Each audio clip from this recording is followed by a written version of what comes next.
Assalamualaikum warahmatullahi wabarakatuh. Assalamualaikum.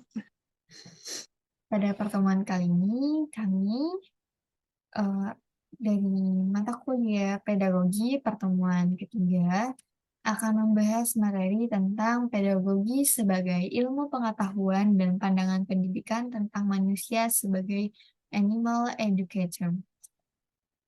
Selanjutnya, anggota kelompok kami yaitu saya sendiri, Nurlidia Nurson, dengan NIM 2200502026, dan teman saya. Windy Juitasari dengan NIM 22005043. Selanjutnya, materi tentang pengertian ilmu pengetahuan akan disampaikan oleh Windy. Baik, terima kasih moderator. Saya akan menjelaskan pengertian ilmu ilmu pengetahuan. Secara etimologi, ilmu berasal dari kata alama atau bahasa Arab yang berarti tahu. Giorgio Thomas Schweitzer dalam buku Introduction to Filosofi mengatakan bahwa dalam bahasa Latin dikenal pula kata "scio" atau "scire" yang sebagai asal kata "scicie" yang juga berarti tahu. Secara etimologis dan secara umum, istilah ilmu atau sebagaimana dipahami masyarakat umum dalam kehidupan sehari-hari. Istilah ilmu dan Cincie telah mengalami perubahan arti. Ilmu punya artian pasifik, yaitu hanya berkenaan dengan pengetahuan ilmiah, sebagaimana yang dikemukakan Titus et al. Atau Safarudin dan Kurniasih 2008. Terdapat tiga kemungkinan penggunaan istilah ilmu. Yang pertama, istilah ilmu digunakan untuk menunjuk bodies of knowledge atau misal fisika, kimia, psikologi, dan lain-lain. Kedua, istilah ilmu untuk menunjukkan a body of systematic knowledge, yaitu konsep-konsep, hipotesis, hukum-hukum, teori-teori, dan sebagainya yang tersusun secara sistematik dan digunakan melalui kerja para ilmuwan selama bertahun-tahun. Ketiga, istilah ilmu digunakan untuk menunjukkan cara kerja tertentu atau metode ilmiah. Slide selanjutnya. Pengertian pedagogi. Pedagogi berasal dari bahasa Yunani yaitu pendos yang artinya orang yang membawa anak-anak untuk belajar. Pedagogi merupakan salah satu cabang dari ilmu pendidikan yang berfokus pada proses pembelajaran dan pengajaran, serta bagaimana orang dewasa dapat membantu anak-anak dan remaja untuk belajar.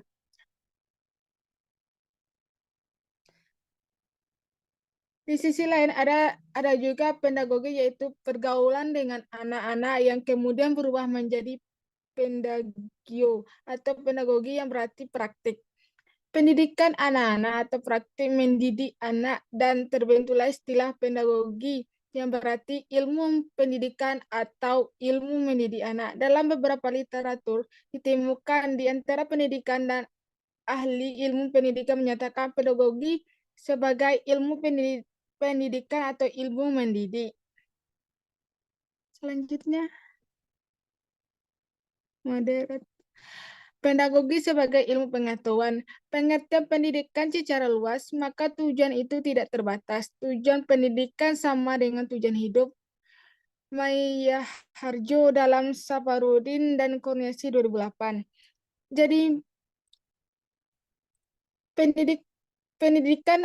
pendidikan adalah suatu upaya dilakukan secara sengaja oleh orang dewasa untuk membantu atau membimbing anak atau orang yang belum dewasa agar mencapai kedewasaan. Lanjut lagep mendidik baru terjadi ketika anak mengalami kewibawaan. Jadi pengacu dalam pengertian pendidikan secara luas bahwa pendidikan adalah ilmu pendidikan anak.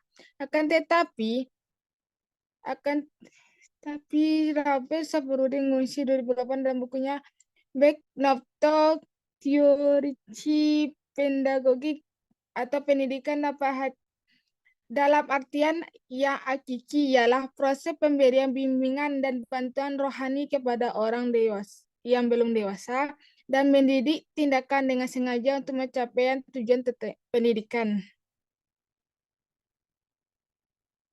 Selanjutnya, moderator. Sekian pemateri saya kembalikan ke moderator.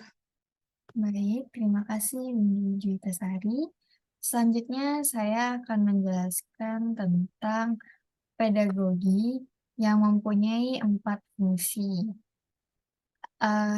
Antara lain 4 fungsi itu yang pertama adalah fungsi deskriptif atau preskriptif. Fungsi ini maksudnya adalah bahwa pedagogi selain berfungsi untuk menggambarkan atau menjelaskan mengenai apa, mengapa, bagaimana sesungguhnya pendidikan anak, juga berfungsi untuk memberikan petunjuk tentang siapa seharusnya pendidik dan bagaimana seharusnya pendidik bertingkah atau dalam rangka melakukan pendidikan terhadap anak. Selanjutnya ada fungsi memprediksi. Fungsi memprediksi merupakan penggambaran atau penjelasan mengenai pendidikan anak sebagai suatu hasil studi dalam pedagogi, mengimplementasikan bahwa pedagogi akan dapat memberikan prediksi-prediksi tertentu tentang apa yang mungkin terjadi dalam rangka pendidikan anak. Yang ketiga, fungsi mengontrol. Fungsi mengontrol berdasarkan prediksi-prediksi yang dijelaskan sebelumnya, maka pedagogi dapat dilakukan untuk mengontrol atau mengendalikan agar sesuatu yang terjadi dapat berjalan dengan baik sesuai yang diharapkan berkenaan dengan pendidikan anak yang terjadi. Sedangkan sesuatu yang tidak baik-baik saja tidak diharapkan menjadi bagian dalam pendidikan anak-anak tersebut. Yang keempat, ada fungsi mengembangkan. Nah, maksudnya adalah bahwa pedagogi mempunyai fungsi untuk melanjutkan hasil penemuan yang lalu berupaya untuk menghasilkan temuan-temuan yang baru. Selanjutnya, itu ada pandangan manusia sebagai animal educatum. Manusia secara alami adalah makhluk yang dapat dididik dan dibentuk. Melalui proses pendidikan, istilah animal education sendiri berasal dari bahasa Latin yang berarti hewan yang dapat dididik. Jadi bukan berarti manusia sebagai hewan, namun diistilahkan. Nah, pandangan tentang manusia sebagai animal educatum menyoroti pentingnya pendidikan dalam membentuk dan mengembangkan individu. Ini menggarisbawahi bahwa potensi dan kemampuan belajar pada setiap manusia dengan bimbingan dan lingkungan yang sesuai, mereka dapat mencapai prestasi yang tinggi. Kesimpulannya, manusia sejak lahir telah dibekali dengan sejumlah potensi.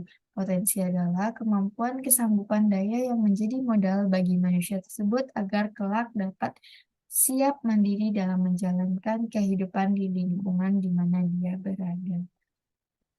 Cukup sekian presentasi pematerian kami pada hari ini pada mata kuliah pedagogi pertemuan ketiga. Saya akhiri dengan wabillahi taufiq walhidayah. Wassalamualaikum warahmatullahi wabarakatuh. Waalaikumsalam warahmatullahi wabarakatuh.